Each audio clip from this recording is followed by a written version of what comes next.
Ji, that Shastras are texts that only command, they prescribe, they force a kind of implementation on you, and therefore Shastras are written by a class, that is Brahmins, and they represent Brahmin supremacy. Now this is the common stereotype. But this text, and as I told you earlier, a Shastra is a guideline for production of a particular kind of a Vidya, which is called the Lakshya. Now that Vidya is, that knowledge system is in a practice. All the Shastras give the Lakshana of that knowledge system. That is how this is done.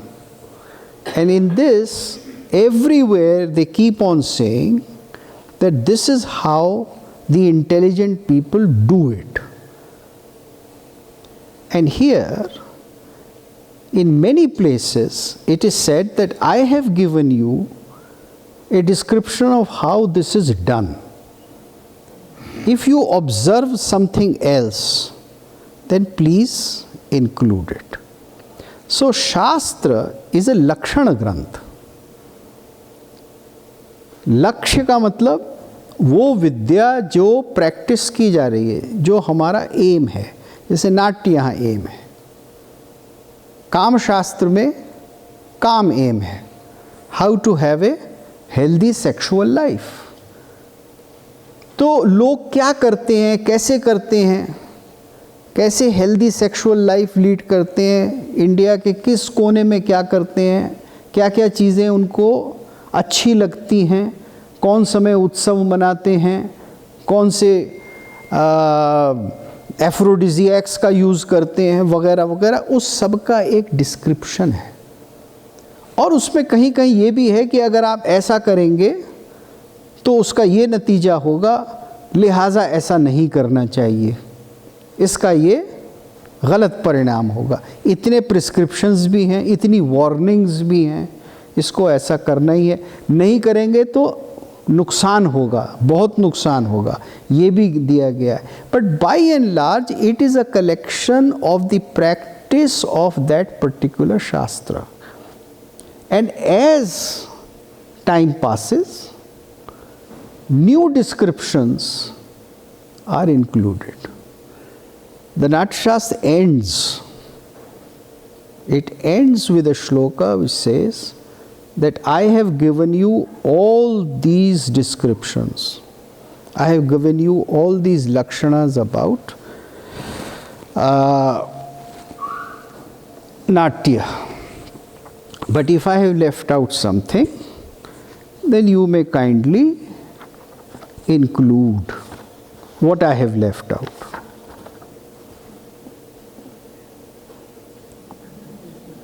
एवं नाट्य प्रयोगे बहुविधि विहत कर्म शास्त्र प्रणीतम. एवं इस तरह से नाट्य के प्रयोग में बहुविधि विहितम, तरह तरह से किया हुआ, कर्म शास्त्रम, जो कर्म शास्त्र है, ये करने की विद्या है, सिर्फ बोलने की विद्या नहीं है, रटने की विद्या नहीं है. कर्म शास्त्रम प्रणीतम, ये मैंने बनाया. और न उक्तम यच्च अत्र, जो मैंने यहाँ नहीं कहा है, लोकात, लोक से, प्रैक्टिस से, यानी लोगों की प्रैक्टिस से, अनुकृतिकरणात्, प्रैक्टिस वो जो अनुकृति, उनकी अनुकृति जो है उसको लेकर समविभाव्य, उसको आप समविभाव्य कर दें, उसकी संभावना कर दें, उसको ले आएं, तो तु तज्ञै, जानकार लोगों के द्वारा लोकानुकृति करणात्, लोक में जो देखा जा रहा है उसको इसमें संभवन कर लिया जाए, इसको इंक्लूड कर लिया जाए। किम च अन्यत् संपूर्णा भवतु वसमति, फिर यहाँ नाट्यशास्त्र को वो कंक्लूड कर देते। He has made it ever contemporary. All his shastra is always contemporary. It has to be, क्योंकि आप उसको देखेंगे कि लोग आज आप कर रहे हैं उसको ले। सो आई read this out to you to counter the very common stereotype that shastras are commandments. This is not so. जैसे आज एक मेडिसिन की किताब होती है, सर्जरी की किताब होती है, वो क्या डिस्क्राइब करती है कि this is the present state of medicine, and tomorrow they will include that this is the new technique which has come in. Anyway, let's go on.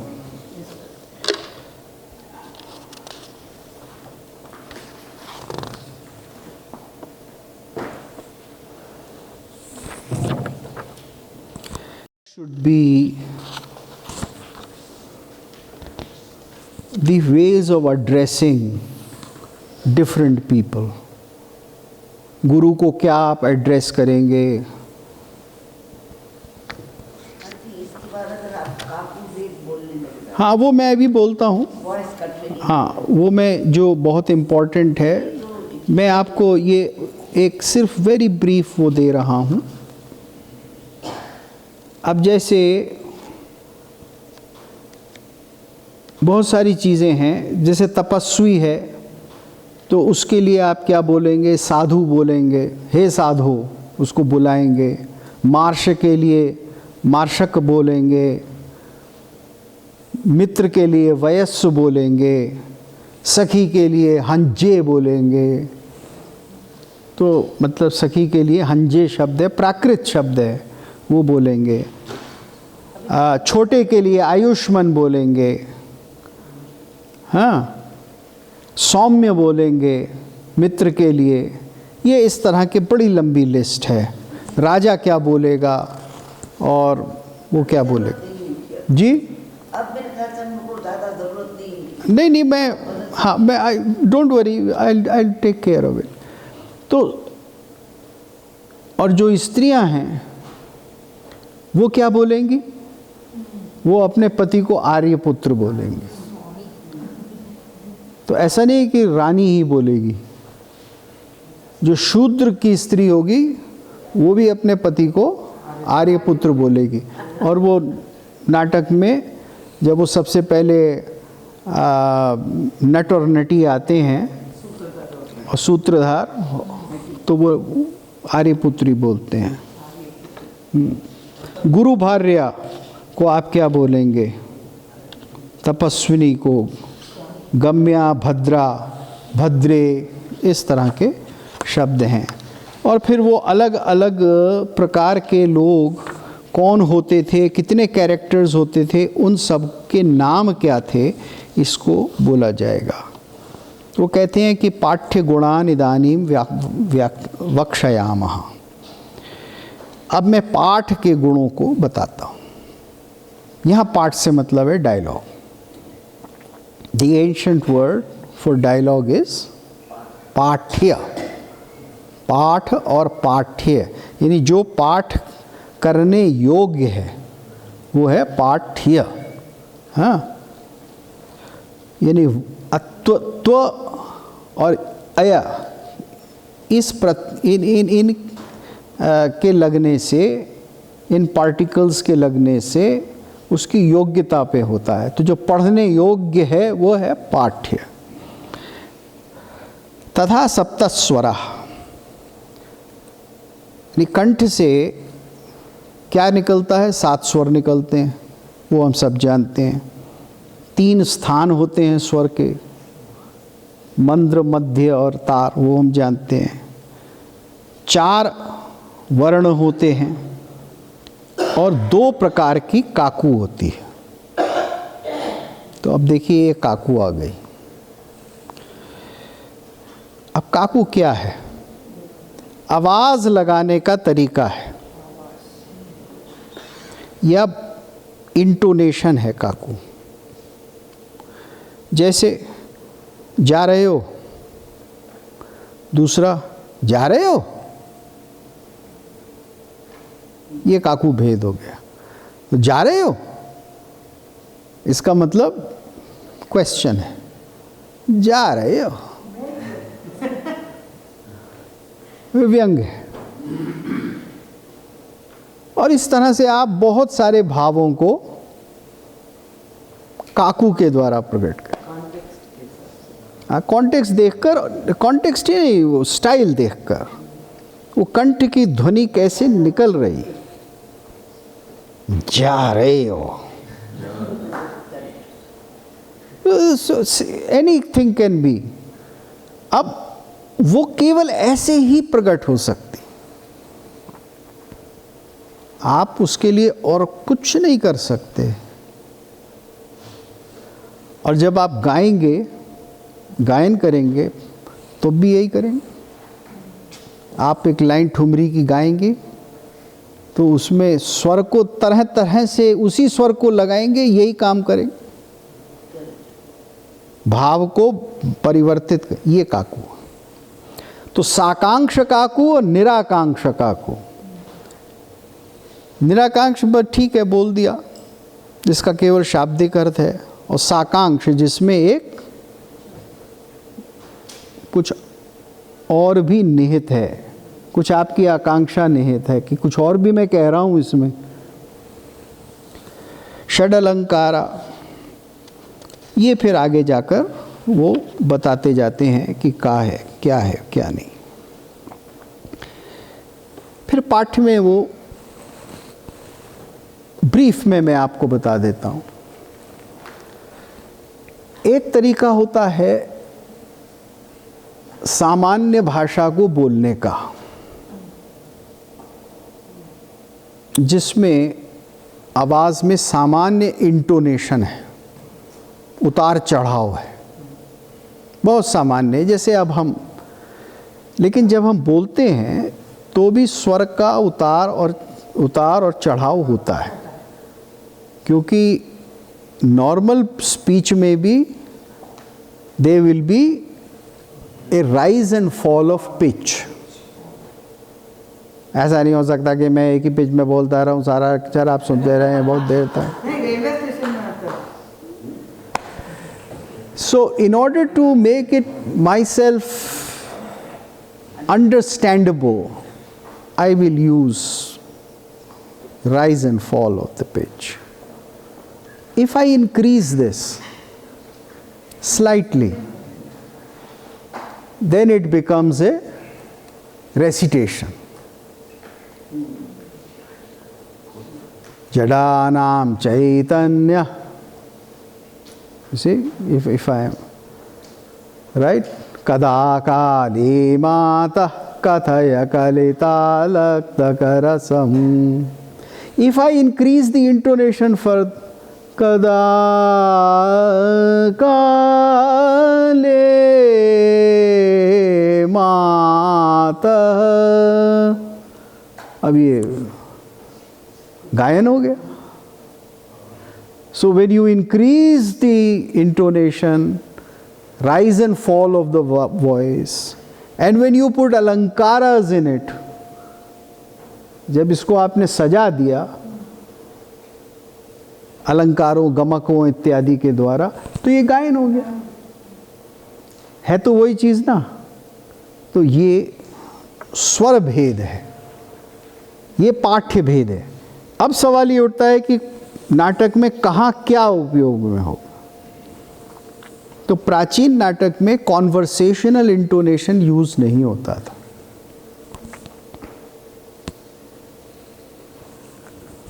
जैसे मैं और आप यहाँ बात कर रहे हैं, ऐसे डायलॉग नहीं बोला जाता.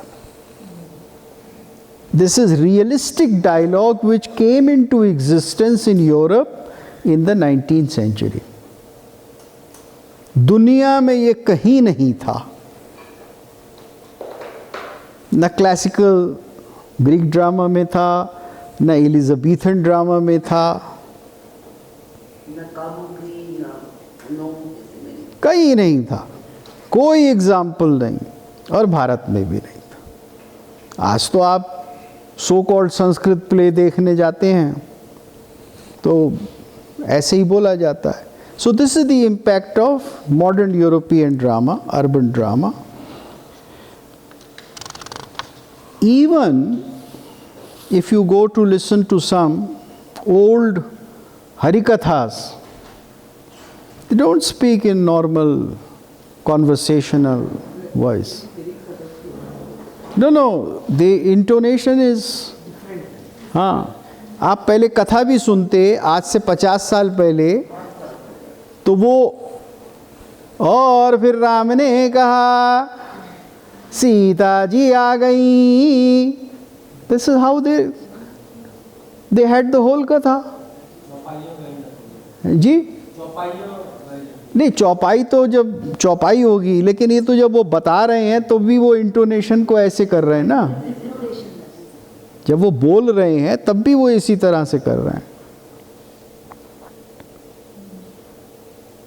ये मृत्युंजय जी जरा पैर पीछे करके बैठिए।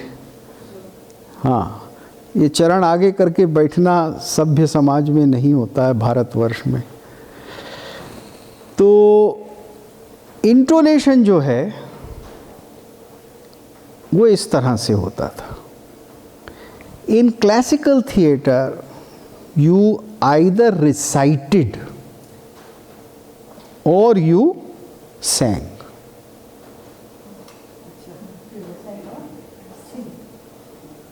अब क्लासिकल लिटरेचर, क्लासिकल प्लेज में गद्य है और पद्य है, और दोनों अल्टरनेट में होते हैं। चाहे कोई भी बोले, चाहे प्राकृत बोलने वाला बोले, चाहे संस्कृत वाला बोले, तो वो श्लोक पढ़ेगा या उससे पहले वो पद्य में कहेगा। तो जो पाठ्य होता था वो दोनों में होता था, और उसका सिद्धांत क्या था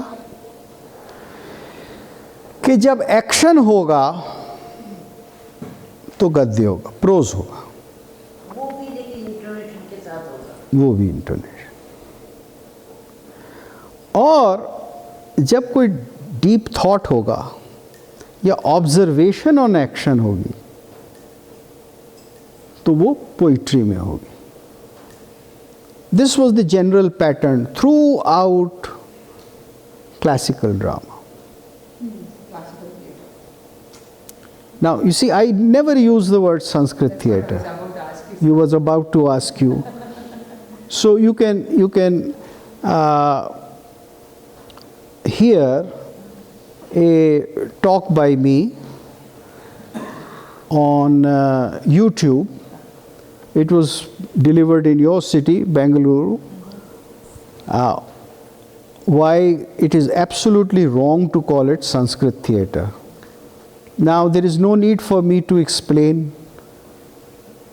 because you have seen that only very few characters speak in Sanskrit. So if very few characters are speaking in Sanskrit, then how is it possible to call it Sanskrit theatre? So it's a wrong, totally wrong usage. And in no text till 19th century it has ever been called Sanskrit theatre or Sanskrit नाटक है? हाँ, पूछना है। मैंने सोचा आप बता रहे हैं कि हाँ भाई वहाँ है, देख लो। ये मुझे बड़ी खुशी होगी अगर कोई बताएगा। नहीं, मैं ये पूछना चाह रहा था कि क्या इसका कारण ये है कि इतनी सारी भाषाओं का प्रयोग हो रहा है, उसका मतलब ऑडियंस इसलिए तब भी समझ पा रही थी क्योंकि लैंग्वेज पर ज़्यादा फोकस नहीं था, क्योंकि नाट्य और जेस्चर बहुत होता था, जेस्चर और उस सब पे ज़्यादा फोकस था। क्या यही कारण है कि इतनी सारी भाषाएं यूज हो पा रही हैं? ये एक कारण है। दूसरा सबसे सीधा कारण ये है कि ये समाज बहुभाषीय समाज है।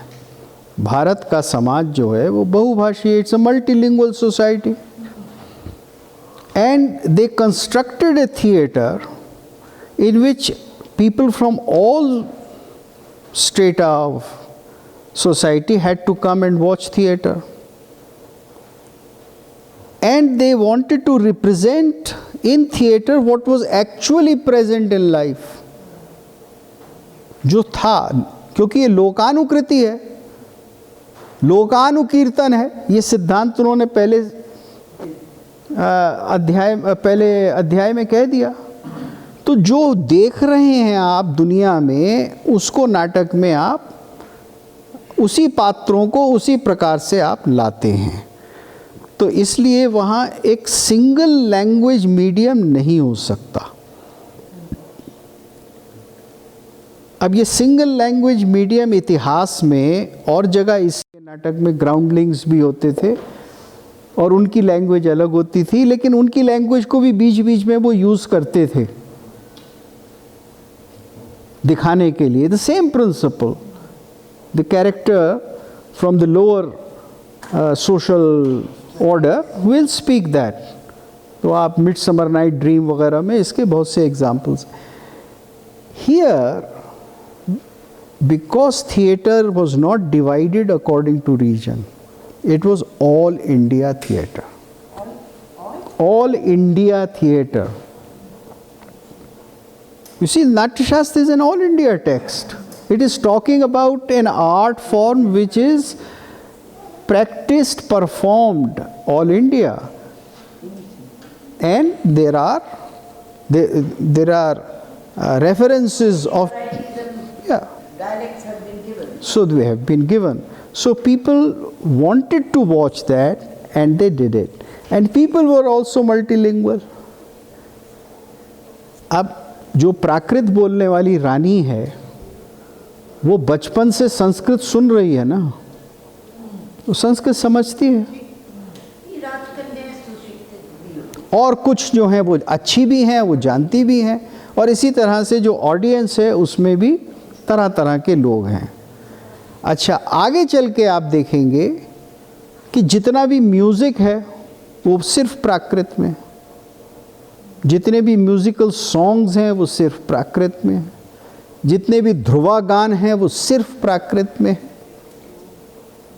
तो ये संस्कृत थिएटर कहाँ से हो गया? अब प्रॉब्लम नहीं है, ये प्रॉब्लम जेनरेटेड है। Generated अच्छे important institutions like National School of Drama जहाँ मैं 35 साल पढ़ाई, उनको भी किसी तरह से चेंज नहीं करा पाई। It's not Sanskrit theatre. But the question is, how is it that this word came into usage? I'll tell you briefly. Detail में मैंने अपने उस lecture में दिया. It is on YouTube. You can see it. The problem, this particular term, Sanskrit theatre, came into existence with the British. You see, the British, they came from Europe where there were linguistic nation states. There was Germany, there was France, etc., etc. And they were all attuned to classical theatre of Greece and Rome. For them, classical language meant Greek and Latin. And classical theatre means Greek and Latin.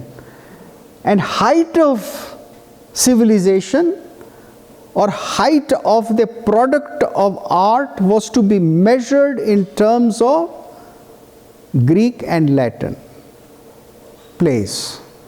उत्कृष्टता, काव्य की उत्कृष्टता Greek और Latin के संदर्भ में देखी जाती थी। So when they came to India they said, हाँ भाई आपके पास कुछ है, do you have something, something which we can call classical, something which is high level।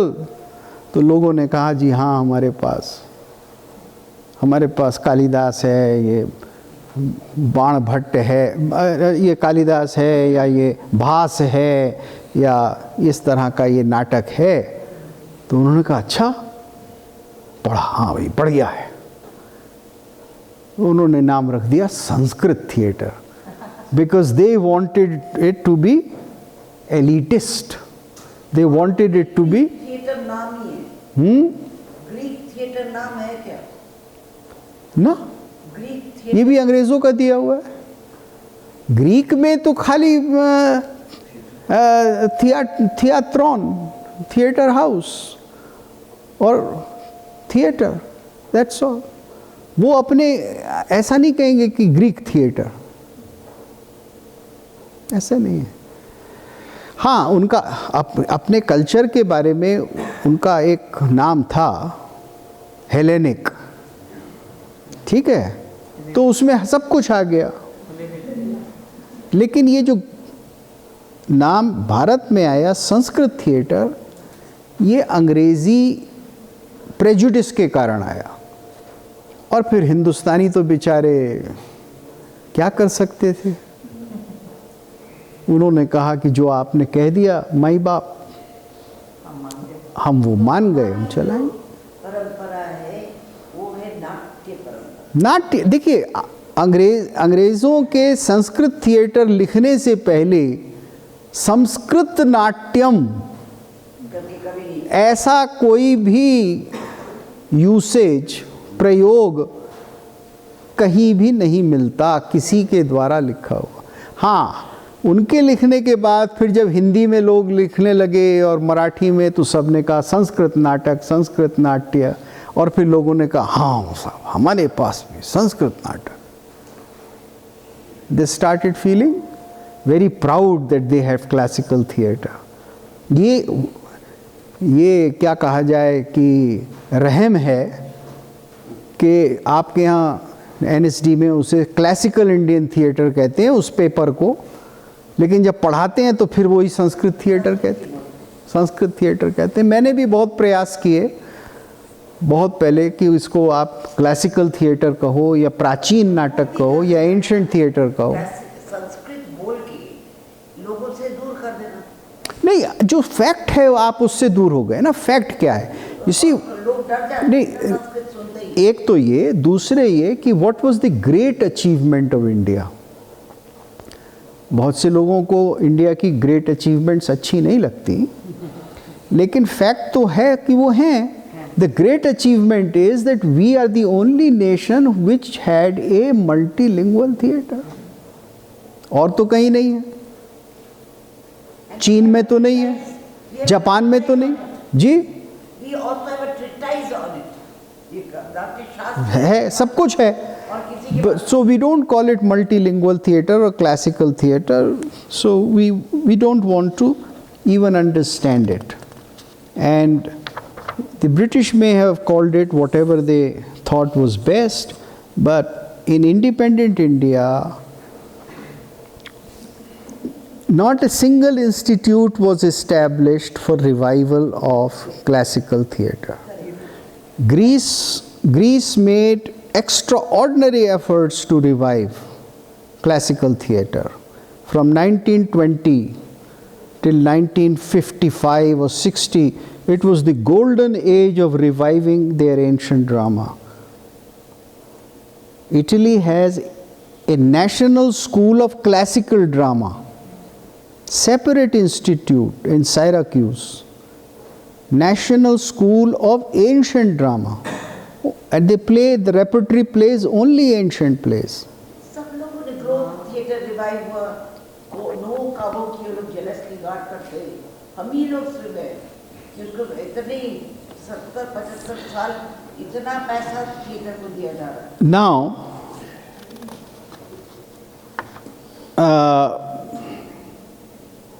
how is it that these notes are to be produced? शारीर्याम अथ वीणायाम त्रिभ्यः स्थानेभ्य एव तु.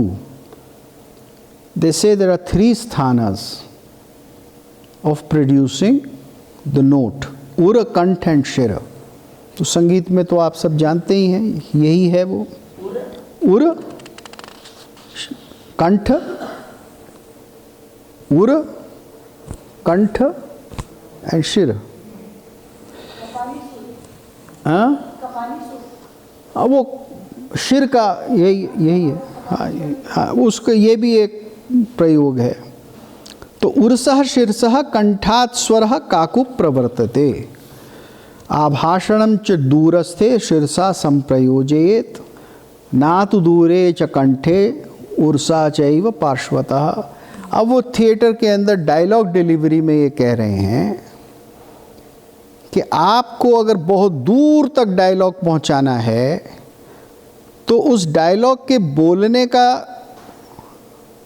जो पिच है वो ऊंची होनी चाहिए। हाँ हाँ, और अगर आपको पास ही कहना है, बहुत पास कहना है तो नीचे से कहनी चाहिए, और बीच में कहना है तो कंठ से कहनी चाहिए। अब इसके साथ साथ और भी भेद होंगे भाई, करुण स्वर होगा तो मंद्र में होगा, ये भी तो होगा ना। तो उस सब को आप मैच करते हुए, ट्रेन करते हुए चलेंगे। जी हाँ, but this is how it can be delivered, and then the rest of the chapter goes on describing that. तो फिर इसमें ये भी कहा गया है कि how to use different musical notes in assistance of pathya and for singing. But that's a very complicated thing, and we can come to that when we do the chapters on music. Because right now, unless the principles of music are explained, we will not be able to go into that. पाठ्य को इस्तेमाल करने के लिए जी ये सब की musical different वर्णन, जी जी जी जी। I mean not for singing. So now I come to the 18th chapter. The 18th chapter, अष्टादशोऽध्यायः, वर्तयिष्यामि अहं विप्राः दशरूप विकल्पना. What are the different kinds of genres? दशरूप क्या है? दशरूपक क्या है? अब एक चीज़ समझने की है कि नाट्यशास्त्र जब लिखा गया था, यानी ये संग्रह हुआ था, तभी इन 18 में से कुछ जो थे वो खेले तो जाते थे, लेकिन वो इतने प्रमुख नहीं थे। यानी जब तक इसका संग्रह हुआ, और जब तक हमारे बड़े बड़े नाट्यकार जिनका आज रिकॉर्ड हमारे पास है, भास, कालिदास इत्यादि, तो उसमें से ये कई रूपक लगभग व्यवहार से क्षीण हो चुके थे। जैसे कालिदास ने कोई डिम नहीं लिखा, कालिदास ने कोई समवकार नहीं लिखा, और अगर लिखा होगा तो मिलता नहीं। हो सकता है लिखा हो, भाई इतना बड़ा कवि था, उसने 3 ही नाटक क्यों लिखे, बाकी क्यों नहीं लिखे? No, certainly there is no condition. But if one is a great playwright and if one is a great name, then naturally he will try his hand out at various genres. You see? But if times had changed, if those genres were already out of practice or had receded, मैं आपको ये बता रहा हूँ कि कालिदास के समय तक जब भी हुए वो, तब तक ये 10 रूपकों में से अधिकांश रूपक फेड हो चुके थे, पीछे हट गए। हाँ, मैं अभी सब उसी पे आ रहे हैं मैडम। ये 10 रूपक नामतः कर्मतः चैव प्रयोगतः। अब देखिए ये नाम है, नाटकम सप्रकरणम अंको व्यायोग एवच भाण समवकारश्च वीथि प्रहसन डिमः इहा मृग विज्ञेय दशमे नाट्यलक्षणे एतेषां लक्षणं व्याख्यास्यामि अनुपूर्वशः। तो अब ये क्या क्या हैं देखिए, नाटक, प्रकरण, व्यायोग, भाण, समवकार, वीथि, प्रहसन, डिम, ईहामृग। नाटक, प्रकरण, अंक, एक अंक में छोड़ गया, नाटक, प्रकरण, अंक, व्यायोग, भाण, समवकार, वीथि, प्रहसन, dim. This has to be in order always. No, this is not in order. Let me give you a classification and then you will understand the order. Tin तक तो आ गए। देखिए एक बार फिर लिख, natak, prakaran, ank, vyayog which is the fourth, bhan fifth, samavkar sixth, vithi seventh, prahasan eighth, dim ninth, and Ihabrig the 10th. Now, a better way of looking on them is in terms of certain commonness. So, the commonness comes in respect of the same classification which we had earlier. Sukumar and Avidh, those which are romantic and those which are action oriented. Now in action also there will be a distinction, violent action and peaceful conflict, or not very violent, non-violent conflict. Like Prahasan, where there is a lot of casting aspersions on others, making fun, where there is a mild conflict, can still be in the Avidya category, but it is not the violent category where you have fighting. Similarly, Ihamrig. But the important thing, the most important thing is to understand that there are two classifications. One is on the basis of bhav and rasa, and the other is on the basis of lokaha, that is the universes, devalok, martyalok and patalalok, and social category in the martyalok. So the elite class, the ruling class in the Martyalok, so plays like Natak and Prakarana. Natak is for kings, Prakaran is for merchants. तो यहाँ एक category हो गई, social category. अब इससे पहले कि मैं आपको ये और बताऊं, मैं इनको डिस्क्राइब कर देता हूं कि ये हैं क्या.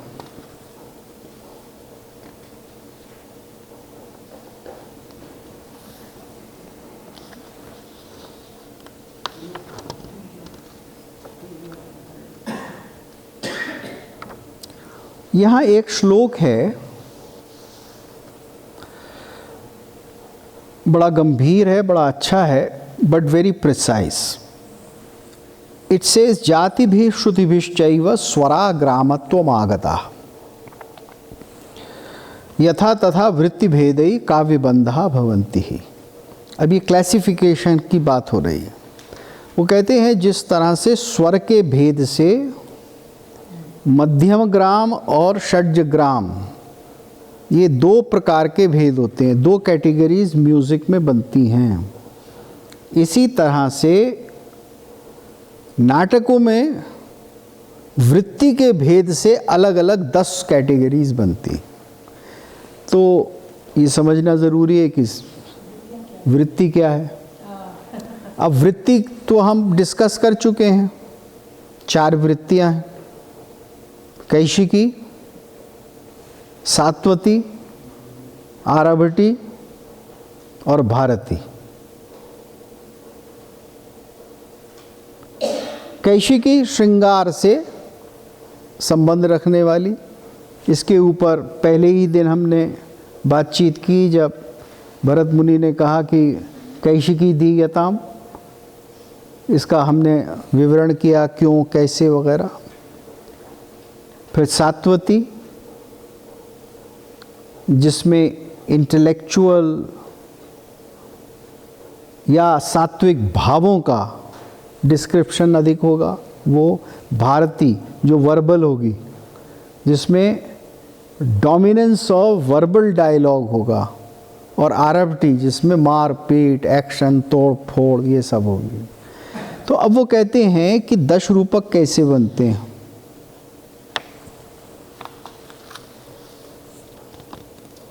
So one small question. Satvati, usually in English translations we find the word grandeur. No, no, absolutely wrong. Yes, sir. No, this is wrong. Yes. Grandeur of what? Grandeur of rasa and bhava or grandeur? There's no grandeur. Grandeur. It's not a wrong translation. That is the problem of most of the translations of Natyashastra in English.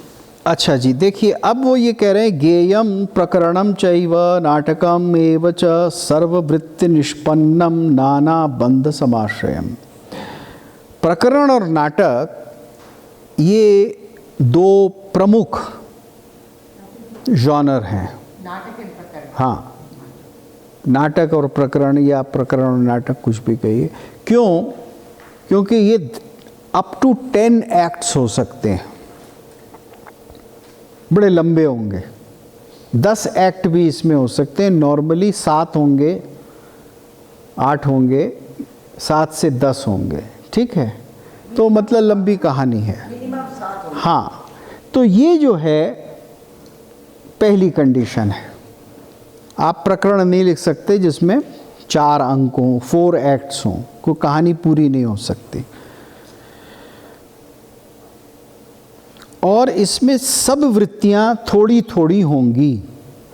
सर्ववृत्ति विनिष्पन्नम, यानी आरभटी भी होगी कहीं, और सात्वती भी होगी, भारती भी होगी, लेकिन डोमिनेंस आगे जाके कहेंगे डोमिनेंस कैशिकी का होगा। क्योंकि नाटक जो है वो श्रृंगार परक है। तो जब श्रृंगार परक है, लव स्टोरी है नाटक, तो उसमें कैशिकी को ही रखना पड़ेगा आपको। कैशिकी वृत्ति होगी, उसी हिसाब से अंग संचालन होगा, उसी हिसाब से मूवमेंट होगी, उसी हिसाब से सॉन्ग होगा। Everything will be accordingly done. और प्रकरण में भी ऐसे ही होगा।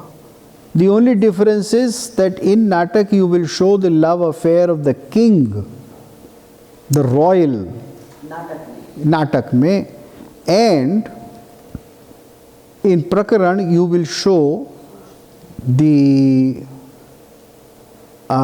love affair of a wealthy merchant or daridra merchant, but he should be like in Mrichakatikam. He was wealthy once, and then during the natak he is very poor. He has lost his wealth. In natak, it is essential that there is a divya. There is something supernatural, divya. In prakaran, there is no such requirement. So, in natak, like Abhigyan Shakuntalam or Vikramorvarshiyam, there is something divine, something supernatural which keeps coming.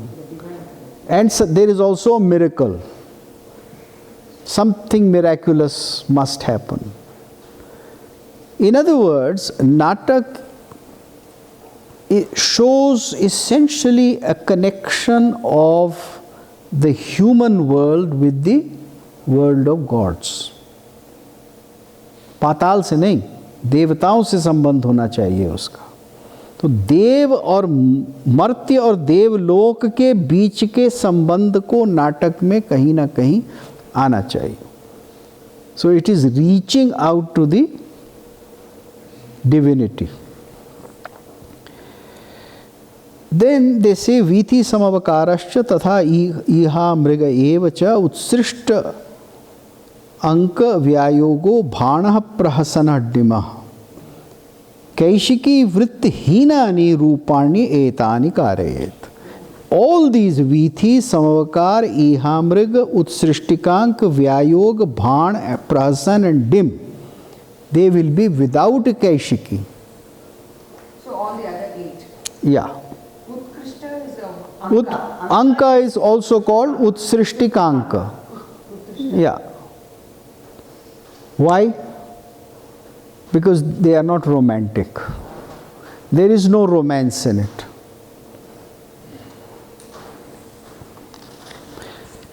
Now,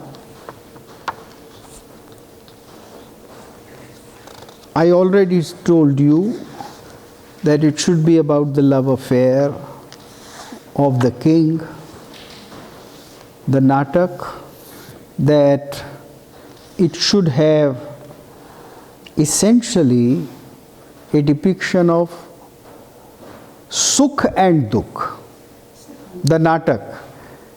It cannot be just about the playfulness or mere enjoyment of the king. Sukh dukh utpatti kritam bhavati hi tan natakam nama. The natak must have lots of sorrow in it as well. So Vikramorvarshiya and Abhigyan Shakuntalam, they are full of sorrow. In fact, there is more sorrow. And similarly, later Nataka on Ram and Sita, they are all Uttar Ramcharitam. They are all full of sorrow. So it is not a happy, it is not a happy ending, bright, brilliant comedy. A natak. A natak must have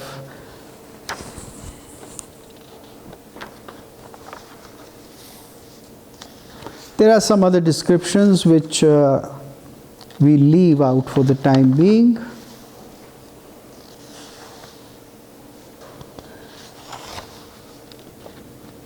नायक देवी गुरुजन पुरोहित आमात्य सार्थवाहानाम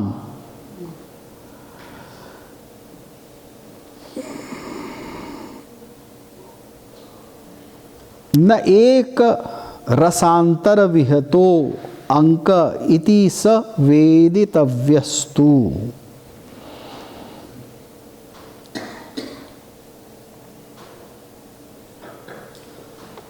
He goes on to describe what is a particular act of a natak. So I'll come back to this when I have gone into what are the different sandhis, etc. of the natak. We'll go on and do that then.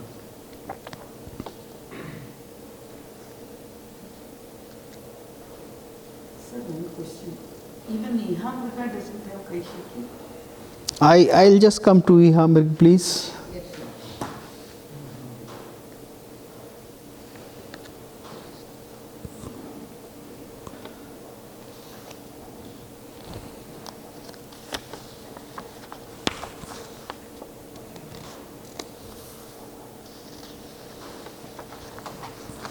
Actually, a better thing would be to read about this from my book, because we talked about natak. The element of the wondrous was emphasized, as I just said. Prakarana doesn't need that. And now, one of the important things to be noted is that an act, what is an act and how long does the act take? They say that it is ek divas pravrittam. One act is ek divas pravrittam. Now what does that mean? Should it mean to be performed in one day? यानी एक act को करने में क्या एक दिन लगना चाहिए? तो पहले तो ऐसे ही होता था, मैंने और पहले किया है। हाँ, should it mean depiction of the actions of one day? देखिए, दो मतलब हुए एक दिवस प्रवृत्तम के, कि एक तो पूरा एक दिन लगा, और एक ये हुआ कि एक दिन के अंदर जो घटनाएं प्रवृत्तियां हुई आपने उसको बता दिया। ठीक है ना? एक दिवस प्रवृत्तम के दो अर्थ हो सकते हैं। एक दिन में उसकी प्रवृत्ति हुई, वो नाटक एक एक्ट एक दिन में खेला गया, और दूसरा ये हुआ कि एक दिवस प्रवृत्ति, एक दिन की ब्यौरा है। एक दिन का ब्यौरा। तो इन दोनों में से कौन सा है? Abhinav seems to interpret the former way. Abhinav Gupta कह रहे हैं अथ अंकस्य प्रयोग काल परिमाणम इयम इति दर्शयति। काल परिमाण बता रहा है कि कितनी देर लगेगी, कितनी घटनाएं होंगी, कहाँ की वो नहीं। तो इसका मतलब पूरा एक दिन एक अंक के खेलने में होगा। एक दिवस प्रवृत्तम इति, इसका मतलब हाँ कि क्या दर्शाता है कि पूरा एक काल परिमाण एक दिन लगेगा। सो इफ द फर्स्ट, अगर आपने ये मान लिया कि एक एक्ट को करने में एक दिन लगेगा, तो 10 दिन में नाटक होगा या 7 दिन में नाटक होगा, वो समझ में आता है। क्यों? अब सवाल ये कि साहब एक मिनट, सवाल क्या है कि कैसे हम ये निर्णय करें? कोई कहेगा साहब कोई कहीं लिखा है, कोई रेफरेंस है, किसी दूसरे साहित्य में हमें ये मिलता है कोई रेफरेंस कि मैं नाटक देखने गया उसमें 10 दिन लगे मुझे? ऐसा कहीं विवरण मिलता है साहित्य में? नहीं मिलता साहब। अगर मिलता तो ये विवाद खत्म हो जाता। लेकिन मैं आपको बताता हूँ क्यों। अगर आप नाट्यशास्त्र में ये देखें कि प्रोडक्शन कैसे होता था, तो ये संभव ही नहीं है कि 10 अंक एक दिन में हो जाएं। क्यों? क्योंकि इसमें ध्रुवागान भी होगा, इसमें पूर्व रंग भी होगा, कहीं किसी ने चित्र पूर्व रंग कर दिया, यानी और सजा हुआ और खींचा हुआ। और कुछ लोग तो ये कहते हैं, और मैं भी मानता हूँ उस बात को, कि हर दिन जब आप लौटेंगे तो एक कुछ तो पूर्व रंग करना पड़ेगा ना आपको। तो 10 अंक खेलने हैं तो 10 पूर्व रंग करने पड़ेंगे, चाहे छोटे छोटे करो। पहले दिन बड़ा लंबा कर दिया, लेकिन बाद में तो अच्छा। फिर ध्रुवागान के बारे में जब आप पढ़ेंगे तो आपको पता लगेगा कि कितना समय वो ले लेते थे। तो इसलिए ये मानना, इस सारे प्रोडक्शन को देखते हुए, पूरे techniques of multiple techniques of productions जो इस्तेमाल होते थे, उसको देखते हुए हम ये मानेंगे। तो देखिए, नाटक के बारे में मैंने कह दिया। इसके एग्जाम्पल जो हैं स्वप्न वासव दत्तम, अभिज्ञान, उत्तर रामचरितम, मालविकाग्निमित्रम, मालती माधव, ये इत्यादि हैं। अब प्रकरण मृच्छकटिकम सबसे माना हुआ प्रकरण है, सब उसको अच्छी तरह जानते हैं। तो उसमें आप देख रहे हैं कि नाटक में और उसमें केवल इतना ही अंतर है कि उसमें दिव्य कुछ नहीं है, और उसमें जितनी भी घटनाएं हैं वो बड़ी यथार्थशील हैं। यहाँ तक कि उसमें एक पूरा करंट है पॉलिटिकल ट्रांसफॉर्मेशन का। नाटक जब शुरू होता है तो एक दुष्ट राजा राज कर रहा है, और जब नाटक ख़त्म होता है तो राजा अच्छा आ जाता है। तो चरित्र जो है वो डायरेक्टली पॉलिटिकल इन्वॉल्वमेंट में नहीं है चारुदत्त का, लेकिन उसके चरित्र का जो तेज है वो तेज इतना है कि वो समाज को भी बदल देता है। हाँ जी। सर मुझे मालविका अपनी मतलब ऐसा कोई रेफरेंस याद नहीं आ रहा, कुछ याद नहीं करती कोई रेफरेंस ऐसा कुछ है? चलिए आप याद करके आइए। अच्छा आगे बढ़ते हैं। तो प्रकरण के और कौन से एग्जाम्पल हैं? पुष्पदूतिका है, लेकिन वो बहुत कम खेला जाता है, उसके बारे में बहुत कम बातचीत होती है। प्रकरण में से ही अक्सर नाटिकाएं निकलती हैं जिसमें दिव्य नहीं होता, जिसमें ये एक बाद में फिर नाटिकाएं बहुत लिखी जाने लगी। वो केवल श्रृंगार परक थी, वो केवल राजा के ऐशो आराम या उसके क्रीड़ा की बात थी। तो ये एक लेटर डेवलपमेंट है, बट प्रकरण से निकला हुआ, नहीं नाटक से। नाटक से। Now, there are no other genres for depicting man-woman love. श्रृंगार के लिए केवल नाटक है या प्रकरण है। तो अब ये बाकी क्या है साहब? समअवकार में क्या दिखाएंगे आप? एक नायक नहीं है, 5 या 6 या 10, वो कहते हैं 12 तक नायक हो सकते हैं। तो ग्रैंड कॉन्टेस्ट है। अमृत मंथन जो है वो समअवकार है। तो उसमें देव दानव युद्ध होगा, उसमें कई नायक दानवों के होंगे, कई नायक जो है वो देवताओं के होंगे, और उनके अंदर जो जो लड़ाई हो रही है, जो एगोन है, वो दिखाया जाएगा।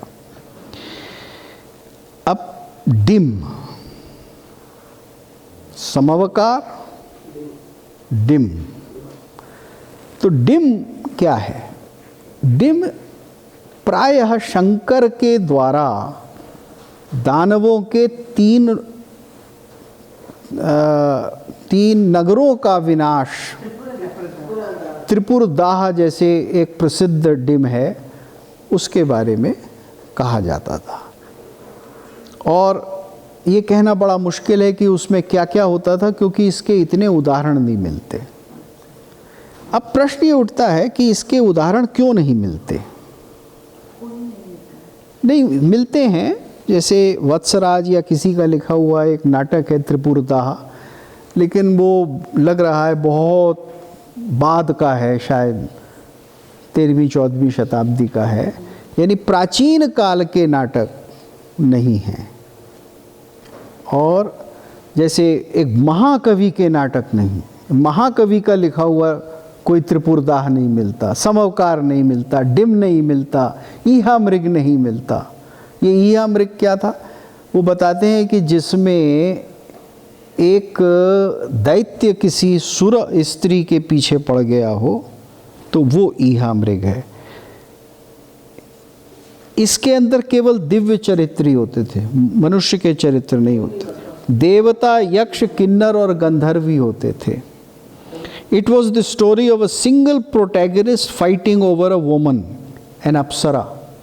Like the Vyayog, it was made of one act.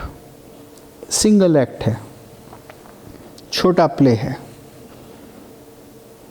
इसी तरह से वीथी, जिसमें केवल चर्चा होती थी, बड़े अच्छे डायलॉग होते थे, प्रहेलिका होती थी, चतुराई होती थी, और वो वन एक्ट होता था।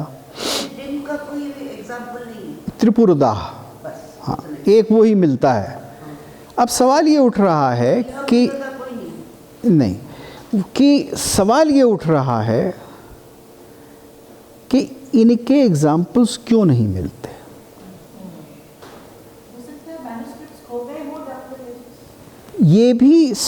ये आप बिल्कुल सही कह रही हैं कि इनके मैन्युस्क्रिप्ट्स खो गए हैं, क्योंकि देखिए एंशिएंट प्लेस के मैन्युस्क्रिप्ट्स दुनिया भर में बहुत कम मिलते हैं। और अगर उन नाटकों, उन रूपकों के नाम गिने जाएं जो ये कि रेफरेंसेस साहित्य में मिलती हैं, तो कोई 250 रेफरेंसेस हैं कि फलाने ने फलाना लिखा, फलाने ने, तो वो आज नहीं मिलते।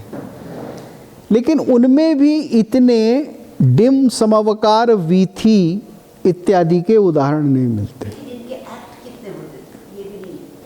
नहीं, इनके सबके एक एक, दो दो, तीन तीन एक्ट हैं, छोटे छोटे हैं, 2 हैं, 3 हैं, 4 हैं, इस तरह से हैं। सबकी एक नहीं, ये डिम के, समवकार के और ईहामिक का तो एक एक्ट है, समवकार के 3 हैं, डिम के 2 हैं।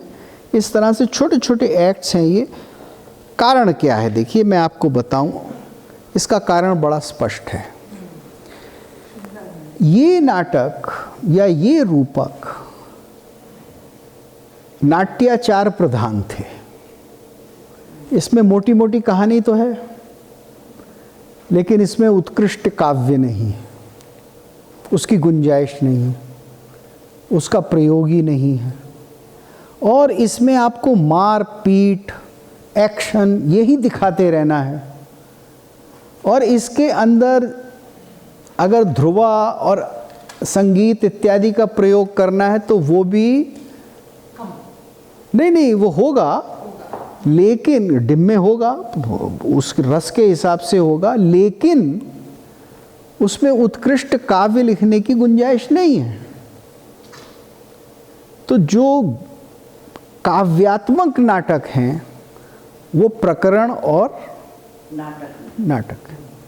तो महाकवि जब लिखेगा तब उसे ही तो आप प्रिजर्व करोगे।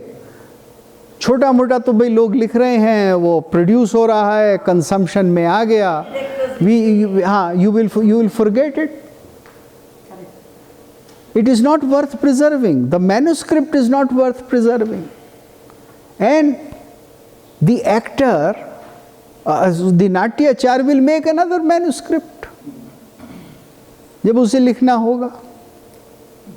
So these plays therefore did not survive. The best plays, एक minute, the best plays which survived are very clear, which have some literary quality in the written text. भाई प्रहसन में भी Bhagavad अज्जुकीयम, it's very witty, it's very nice.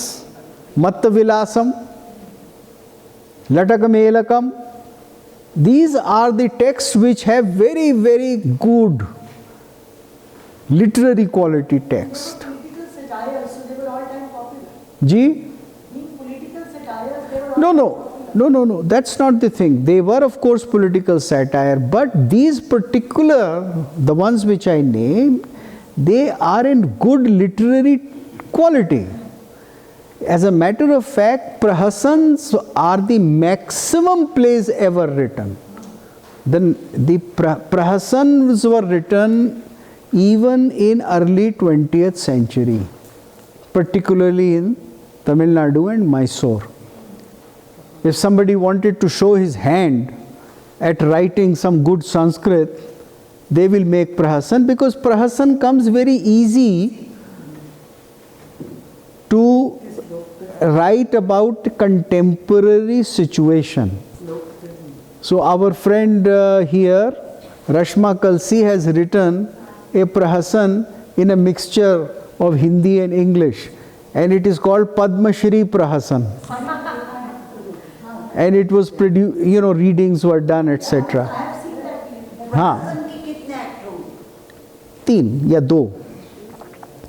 तो ये reason है. You see, there is always something very practical or something very material which becomes a reason for certain things to get preserved and for certain other things to get preserved. So now let me go quickly over. Vyayog had a male character, a human character, and a female character, which could be a Rakshasi, a Yakshini, or somebody subterrestrial. You see, the idea was to describe the life of people of 3 lokas. and their interactions with human beings. Because these people believed in the three lokas. All the time they are saying Trailokyam, Trailokyam, the तीन लोकों में, तीनों लोकों में.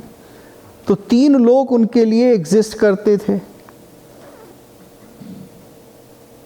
और वही लोक धर्मी था, फोक धर्मी उनके लिए नहीं था. वो जगह जगह कहीं कहीं जहाँ भी उसकी ज़रूरत है वो आ रहा था. So this is the description of now. Some of the, now we come to Vyayog. Vyayog again is in 3 acts, which will be again showing somebody from Patal and somebody from the world. It will be the which Rupak? Vyayog. Vyayog. Another very specific genre, which was largely a genre devoted to war and the consequences of war, was Anka or Utsrishtikanka.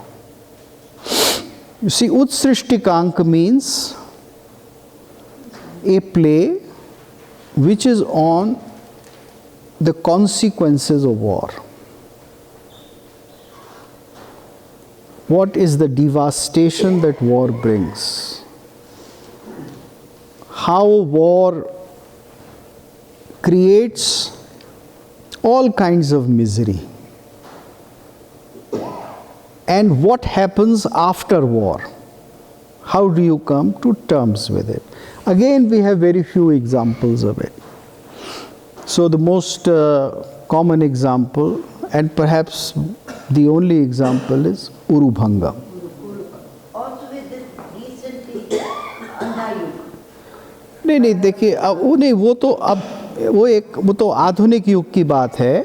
अब आधुनिक युग में हम क्या कर सकते हैं और किसको हम, देखिए वो फ़र्क है. अंधा युग को हम उत्सृष्टिकांक नहीं कह सकते क्योंकि उसमें बहुत सारी चीज़ें ऐसी हैं जो उत्सृष्टिकांक की ओर नहीं आती. वहाँ उनको उसे शांत रस की ओर ले जाना, कृष्ण भक्ति की ओर ले जाना, ये सब धर्मवीर भारती ने किया है. तो मैं ज़रा उस विषय में नहीं जाना चाहता. उत्सृष्टिकांक तो केवल एक ही चीज़ पर था कि कितनी औरतें विधवा हो गई, यहाँ बहुत बुरा हाल है. करुणा प्रधान था और करुणा में ही उसका प्रारंभ था और करुणा में ही उसका अंत है. और वो ज़्यादा से ज़्यादा 2 एक्ट. अब वो अंधा युग में तो इतना लंबा चौड़ा नाटक. तो ये देखिए कि उत्सृष्टिकांक केवल ट्रेजिक, जिसको कॉमन लैंग्वेज में ट्रेजिक कहते हैं, वो था. Pure tragic play. अब वीथी मैं कह चुका हूँ कि लोग एक दूसरे से बात कर रहे हैं, हंस रहे हैं, खेल रहे हैं. सिंगल एक्ट है, ज़्यादा लंबा नहीं हो सकता. वाक चातुरी दिखाना है, ये इस तरह से. अब एक बड़ी स्पष्ट चीज़ है जी. हाँ, मैं भाण पे ही आ रहा था कि भाण. अब भाण समझने के लिए आपको ये थोड़ा विजुअलाइज करना पड़ेगा कि 10वीं 11वीं शताब्दी तक भारतवर्ष में कोर्टिज़ैन, वेश्मगृह, इसका इंस्टीट्यूशन था और वो एक कॉन्स्टिट्यूशनल इंस्टीट्यूशन था. Prostitution was legal. Prostitutes were protected by the state. State उनकी देखभाल करता था. अर्थशास्त्र में इसके विवरण मिलते हैं. और जो ये वेश्मगृह होते थे, ये कई प्रकार के, कई सामाजिक ज़रूरतों के लिए होते थे. तो रईसों के लिए भी होंगे, मध्यम वर्ग के लोगों के लिए भी होंगे और लगभग निर्धन या कम पैसे वालों के लिए भी होंगे. और उसी प्रकार की गणिकाएँ भी होंगी. तो साहित्य में वो मिलता है। लेकिन नाट्यशास्त्र में बड़ा विस्तृत विवरण है। अब प्रश्न ये उठता है कि नाट्यशास्त्र में क्यों है भाई, नाट्यशास्त्र का इससे क्या संबंध है। कामशास्त्र में थोड़ा बहुत मिलता है तो अच्छी बात है, समझ में आता है, लेकिन नाट्यशास्त्र में क्यों है? वो नाट्यशास्त्र में इसलिए है कि एक समाज का बहुत बड़ा हिस्सा था। और जो नाटक में पार्ट ले सकता था। नहीं, नाटक में तो दिखाया ही जाएगा वो, क्योंकि वो समाज का काफ़ी बड़ा हिस्सा है, तो पात्र आ ही जाएंगे, घटनाएं आ ही जाएंगी, राजा की भी आ जाएंगी, मध्यम वर्ग की भी आ जाएंगी, योद्धाओं की भी आ जाएंगी, तो कहीं ना कहीं वो आ ही जाएगा। क्योंकि इतने सारे कार्य जो है वो वेश्याओं के द्वारा होते थे, और जो सबसे प्रमुख कार्य था वो ये था कि साहित्य, संगीत, नाटक, जितनी भी ललित कलाएं थीं, उन सब का वो केंद्र हुआ करते थे। जो उसमें उत्कृष्ट के थे, श्रेणी के थे, वो उनके केंद्र होते थे। तो संगीतकारों की वहाँ ट्रेनिंग भी होती थी, उनका एम्प्लॉयमेंट भी होता था। और भारतवर्ष के अंदर जो जिनको आज हम द थर्ड जेंडर कहते हैं, वो एक रिकग्नाइज्ड कैटेगरी थी, तृतीया प्रकृति ही। तृतीया यानी थर्ड, प्रकृति ही यानी मेल और फीमेल, और those who are neither male nor female but are third gender, और तृतीया प्रकृति ही। तो शब्द उसके लिए है प्रकृति, यानी they were natural, they were not abnormal, they were natural, and they had a social place, जिसको हम नपुंसक कहते हैं। और उसकी बहुत बड़ी लंबी कैटेगरीज थी, कई प्रकार के हिंजड़े थे, कई प्रकार के नपुंसक थे। वो एक पूरा का पूरा विषय है, आप इंटरनेट पर मेरे उसके ऊपर 2-4 लेख हैं, वो पढ़ सकते हैं, वो सारी डिटेल्स आपको उसमें मिल जाएंगी। नहीं, वो नाट्यशास्त्र में वेश्मगृह है, तो उसमें वहाँ हैं नपुंसक और विट और ये सब, लेकिन कितने प्रकार के होते थे, कैसे होते थे, वो एक अलग विषय है, वो आपको अलग अलग ग्रंथों में और रेफरेंसेस मिलती हैं उसकी। खैर, तो ये वेश्मगृह जो है, ये समाज का एक जीवंत हिस्सा था। क्या वर्ड है? वेश्म गृह यानी वेश्या का ग्रह, वेश्यागृह या वेश्म ग्रह। अब पिछले 700-800 साल से वो सारी थिंकिंग हमारे भारत में बदल गई। पहले इस्लाम और उसके बाद क्रिश्चियनिटी, इन दोनों के अंदर ये वर्जित है। Islam does not recognize the profession, right? It does not recognize the profession. But throughout the Islamic period, it was tolerated. Yes. So they allowed its use, but it was not patronized. In the earlier period, it was looked after. Recognized at least. No, not only recognized, madam, it was looked after. So the courtesans had to pay tax, and then they were protected. They were safeguarded. No, yes, there was state protection, and there was also providing of medical facility. क्योंकि आज भी है। नहीं, आज तो दुनिया में बहुत कम जगह है जहाँ वो लीगल है, मतलब हिंदुस्तान में तो है, बम्बई में तो हाँ, वो तो नहीं, वो लीगल नहीं है, that is kind of permitted, चल रहा है। It is not officially constitutionally recognised. Constitutional recognition इसका 9th-10th सेंचुरी में ख़त्म हो जाता है। आप nobody can say I am a sex worker, I am going to pay income tax and this is my profession and you provide these facilities of profession to me, मुझे भी एक professional declare करो, हैं? सरकार को चक्कर आ जाएगा। जी हाँ, ये कोशिश जारी। हाँ तो कोशिश तो जब ही है ना जबकि लीगल नहीं है। Anyway, let's not get side track. तो coming back, so one full literary genre was dedicated to the depiction of prostitute houses, and that was called Bhaan. So what happens in Bhaan? There is a single character. ये अभी जो शब्द का प्रयोग हो रहा है, later on the format of the performing art changed. So what was there in the ancient Bhaan? Now, अरे एक मिनट आप सुनिए ना मैडम, देखिए मैं हर चीज़ आपको बता रहा हूँ।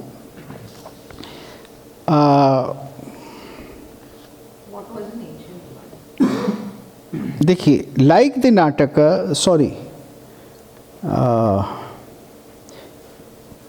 here there was an actor called Bhaan, an actor called Bhaan dressed as a pimp, यानी जो बॉड होता है, दल्ला, and enacted out of a series, who enacted a series of episodes. He pretended to walk around the town visiting its pleasure houses. तो भाण जो है, पिंप जो है, वो क्या घटना करेगा साहब? मैं तो आज इस प्रोस्टिट्यूट के घर गया, कल मैं उसके घर गया, मैं इससे मिला, मैंने उससे ये बातें की, वहाँ फलाना बैठा था, वहाँ ये ख़बर मिली, वहाँ ये सुनने को मिला, अब आजकल ये चल रहा है देखो शहर में, ये सब वो डायलॉग सिंगल एक्ट करेगा कई पात्रों का, मतलब हाँ, इट वॉज मोनो एक्टिंग जिसको आज हम कह रहे हैं। Describing people, events, episodes and the things he saw, the genre was reserve for the depiction of unrestrained prodigals. और ये कैरेक्टर क्या होता था?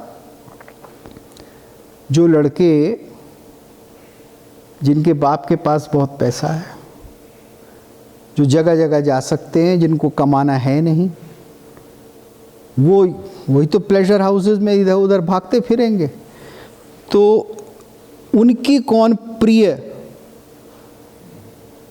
तवाइफें थी, प्रोस्टिट्यूट्स थी, उनके कौन से दोस्त थे जो जुआ खेलते थे, जो वेश्याओं पर आसक्त थे, जो उनको वहाँ ले जा सकते थे, यानी पूरी लाइफ जो है उस प्रोस्टिट्यूट हाउसेस की और उनके क्रोनीज जो उनके साथ लगे रहते थे। The bhan enacted a conversation with others where the dialogue of the person was always prefixed with the word किम ब्रवीशी, अरे क्या कहते हो? तो you know what he'll say, अरे क्या कहते हो? And then he will speak out and enact the dialogue of what was the reply. You see, this was the technique. The dialogues of others were very brief, only to make the Bhaan speak further. तो उसमें फिर ये है तरह तरह के बड़े रसीले dialogues भी हैं, कुछ बड़े भद्दे डायलॉग्स भी हैं जिनको आज हम अच्छा नहीं समझेंगे, लेकिन हैं वो सब वेश्मगृह के। जैसे वो कहेंगे भाई मैं अपनी पत्नी को क्यों छोड़ कर आया हूँ, तो वो बताएंगे कि भाई मेरी जो कोर्टिज़ैन है उसके साथ समागम करने का क्या आनंद है, और उस बकरी के साथ बैठे रहने का कितना बोरिंग काम है, तो इसलिए मैं यहाँ आता हूँ। इस तरह के बहुत सारे डायलॉग्स उसमें आपको मिलेंगे। अब ये देखिए, यहाँ श्रृंगार का प्रसंग तो है, लेकिन यहाँ कैशी की वृत्ति नहीं हो सकती। यहाँ श्रृंगार कौन सा श्रृंगार है?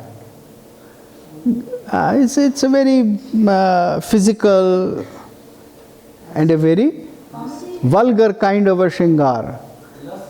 कॉमेडी है, श्रृंगार की है, लेकिन उसमें कोई गहराई की गुंजाइश नहीं है, तो इसलिए कैशिकी वृत्ति नहीं होगी.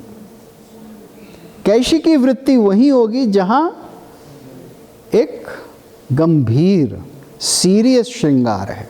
लेकिन इसका स्थायी भाव हास्य नहीं हो. हाँ नहीं, हास्य ही है. श्रृंगार कहाँ है? नहीं, श्रृंगार का विषय है ना भाई, वो उसने प्रेम किया और वो प्रेम के ही विषय की बात कर रहा है. हर जगह प्रेम की ही बात करता है, मैन वुमन रिलेशनशिप की, सेक्स की ही बात कर रहा है. तो श्रृंगार तो हुआ, लेकिन किस लेवल का? एक बहुत ही फिजिकल. इसलिए कैशिकी वृत्ति नहीं हो सकती. इसी तरह से प्रहसन. अब प्रहसन आखिरी है, लगभग मैंने सभी कवर कर लिए, आपने देखा होगा. अब प्रहसन किसके लिए था और प्रहसन क्यों लिखा जाता था? देखिए, राजा का मजाक उड़ाने के लिए नाटक में विदूषक होता था. राजा जो प्रेम कर रहा है, लीला कर रहा है, उसके ऊपर चुटकी विदूषक ले रहा है और उसको एक तरह से उपहास के द्वारा कि भाई ये लिमिट्स हैं आपकी.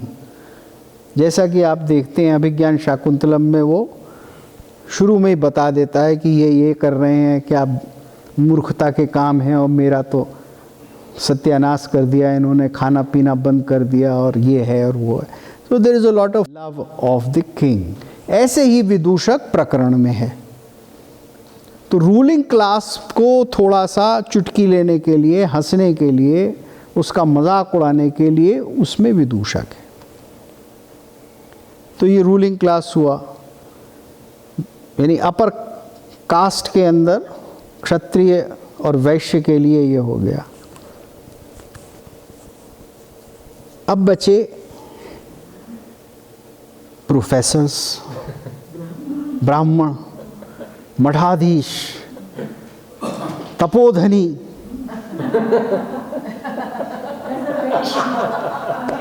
प्रहसन निकलेगा. उसके लिए प्रहसन. तो उसमें क्या दिखाएंगे? गुरुजी हैं, न उन्हें कुछ आता है, प्राइमरी सोर्स उन्होंने कभी पढ़े नहीं, सेकेंडरी सोर्सों में ही लगे रहते हैं. शिष्य उनके कैसे हैं? उन्होंने कुछ नहीं पढ़ा. खाना पीना मिलना चाहिए, टाइम से मिलना चाहिए. घर से छोड़कर आ गए क्योंकि घर में बड़ी गरीबी थी, यहाँ दाखला लेना बड़ा ज़रूरी था, घुस गए. काम धाम करना नहीं है, जैसा गुरु वैसा चेला. फिर कुछ लोग हैं जो बड़े, क्या कहते हैं, एमिनेंट हैं. हाँ, तो दूसरे एमिनेंट जो हैं उनका मजाक उड़ाएंगे. तो जो एक आइडियोलॉजी का कॉन्फ्लिक्ट था, जैसे शैव का मजाक वैष्णव उड़ा रहा है, सिद्धांतों का मजाक उड़ाया जा रहा है कि अच्छा अच्छा आप तो ये ऐसा मानते हैं, कैसे मान लिया आपने, आपका सिद्धांत तो ये कहता है, फिर इसमें ये कैसे हो गया. तो उस सब के लिए प्रहसन था. धूर्त विलास, कैसे लोग ठग रहे हैं. लेकिन इस कॉन्टेक्स्ट में कौन है धूर्त? ये ब्राह्मण हैं या तपोधनी हैं या ये इंटेलेक्चुअल्स हैं. तो इंटेलेक्चुअल क्लास का मजाक उड़ाने के लिए, and obviously those intellectuals which deserve to be रिडिकूल्ड.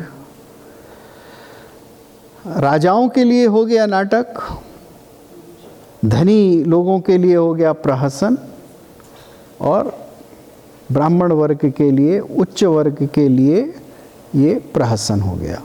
तो प्रहसन का पर्पस बेसिकली ये था. तो आप लटक, मेलकम और ये इतने सारे प्रहसन हैं, आप जब उन्हें देखेंगे, पढ़ेंगे, तो और वहाँ भी यही है, भाषा विकल्प वही है कि उसमें से जो गुरुजी हैं वो संस्कृत बोलेंगे, चेला अगर वो दिखाना है कि भाई कुछ जानकार चेला है तो संस्कृत बोलेगा अथवा वो प्राकृत बोलेगा। और उसमें कई चीज़ों को का मजाक उड़ाया जाता है, पुनर्जन्म का मजाक उड़ा रहे हैं या देवदूतों का मजाक उड़ा रहे हैं, इस तरह से ये प्रहसन होता था। तो इस तरह से हम जी How many acts in the 2 acts at the most or 1 depending upon the theme, विषय वस्तु के अनुसार 2 या 1 एक्ट होगा। वो लंबा नहीं हो सकता ना, उसमें बहुत सारी घटनाएं नहीं हो सकती। तो ये दशरूपक हैं। अब इसमें आपने देखा कि दशरूपक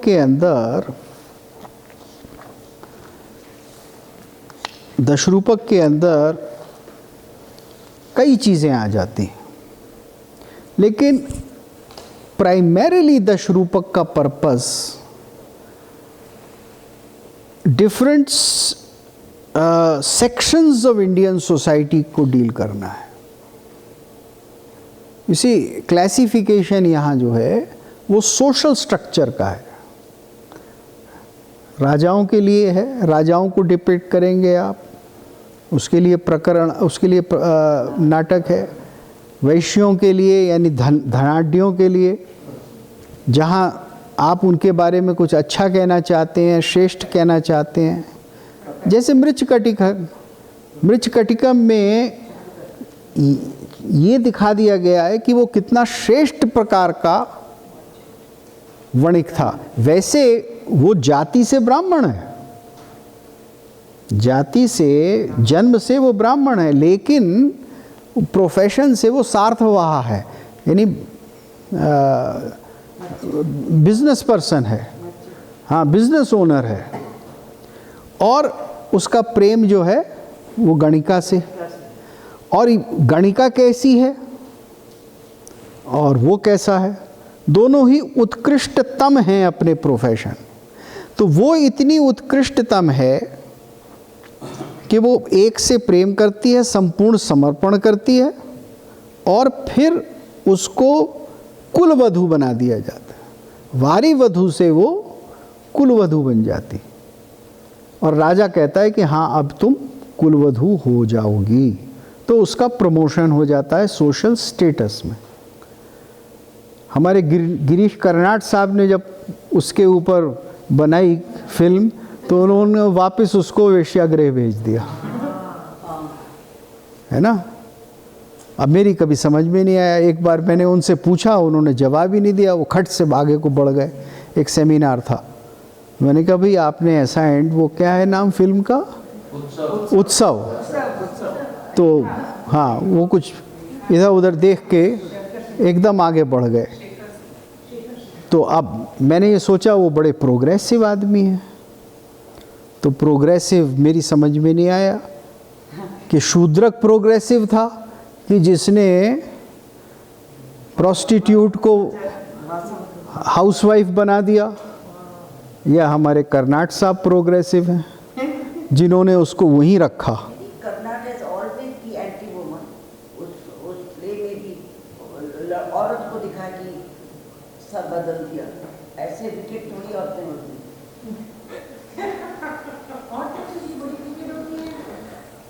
चलिए खैर, अब ये फिर बहस दूसरी हो जाएगी। लेडी मैकबेथ भी थी और वो मीडिया भी थी ग्रीस में, और हमारे देश में भी उदाहरण हैं केकई भी थी। तो चलिए अब, लेकिन ये एक स्पेसिफिक बात मैं आपके सामने रख रहा हूँ कि मृच्छकटिक उत्कृष्ट प्रकार का वैश्य दिखा रहे हैं।